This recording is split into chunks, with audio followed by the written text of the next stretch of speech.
Hello बच्चों, मैं ज्योति Saxena MS college Bikaner से बच्चों BA part first paper first unit second वैज्ञानिक प्रबंध इस टॉपिक पर हम लास्ट क्लास में डिस्कस कर चुके हैं। आज हम इसी में कंटिन्यूशन में आगे आपसे बात करेंगे। बच्चों, वैज्ञानिक प्रबंध एक नई अवधारणा नहीं थी। 20वीं सदी में ज्ञान और समाज से कई क्षेत्रों में परिवर्तन हुए थे। यह इन्हीं का एक परिणाम थी। टेलर को वैज्ञानिक प्रबंध का जन्मदाता कहते हैं। वैज्ञानिक प्रबंध को बताते हुए टेलर ने कहा है, वैज्ञानिक प्रबंध किसी उद्योग में काम करने वाले कर्मचारियों की एक मानसिक क्रांति होती है।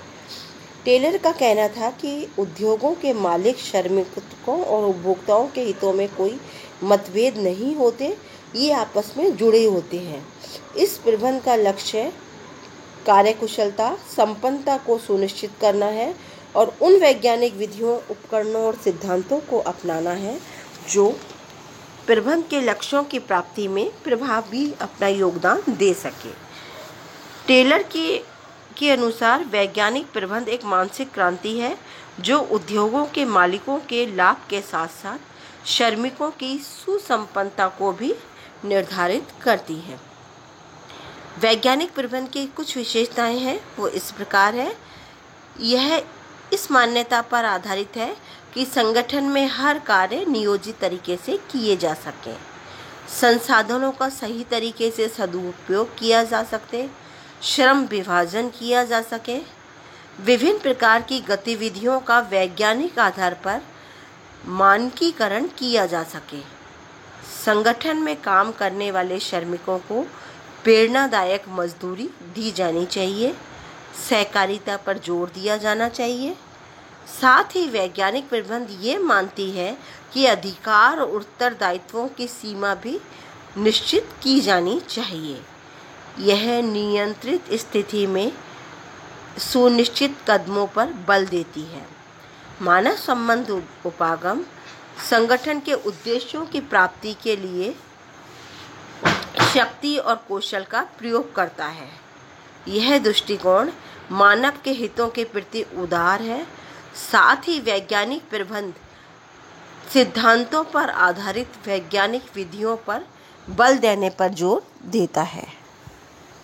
टेलर का कहना है कि एक श्रेष्ठ प्रबंध ही वास्तविक में विज्ञान है। टोने ने प्रबंध के इस नए दर्शन को प्रबंध का विज्ञान कहा है। लुई डी बेंडिस ने इसे वैज्ञानिक प्रबंध कहा है। वैज्ञानिक प्रबंध के कुछ उद्देश्य हैं, वो इस प्रकार बताए गए हैं। संगठन के लक्ष्यों और उद्देश्यों को सफलता से पूरा करना,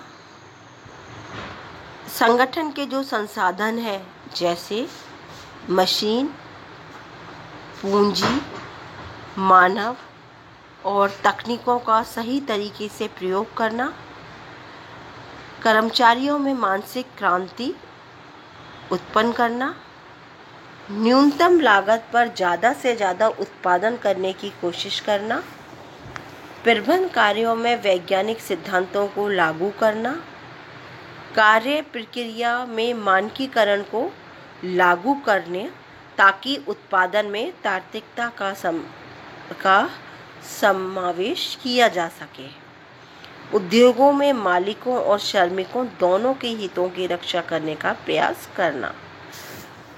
परंपरागत प्रबंध और वैज्ञानिक प्रबंध में कुछ अंतर है, वो इस प्रकार है।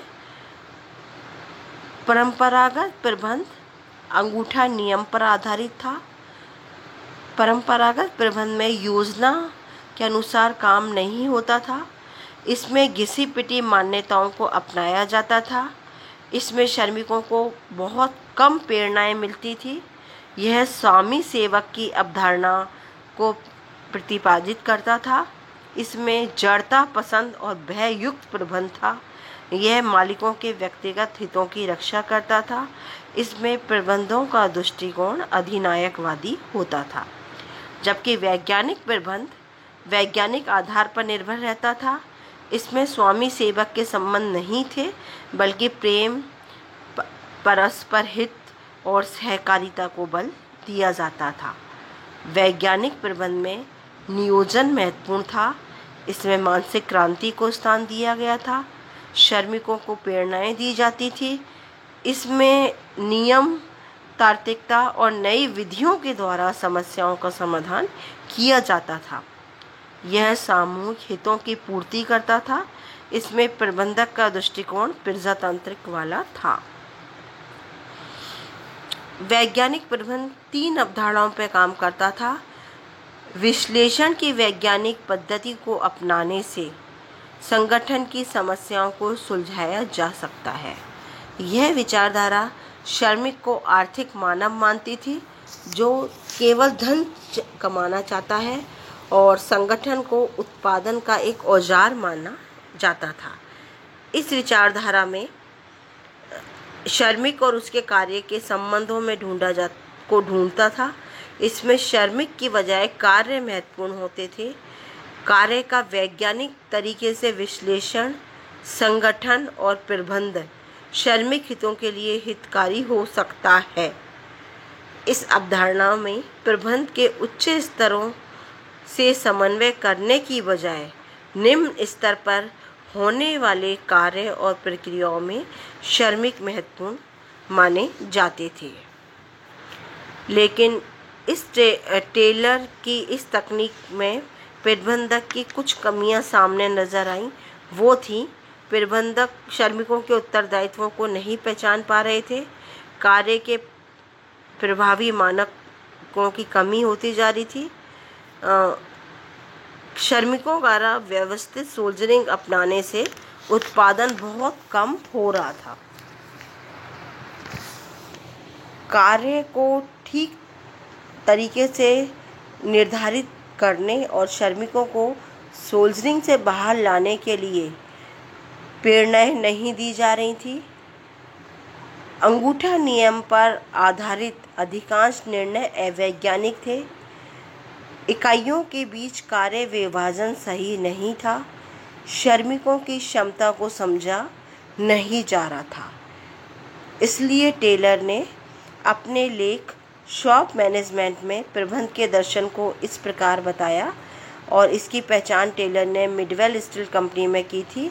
उन्होंने बताया कि औद्योगिक कुशलता के लिए प्रबंध का उद्देश्य यह है कि वह श्रमिकों को अच्छी मजदूरी दे।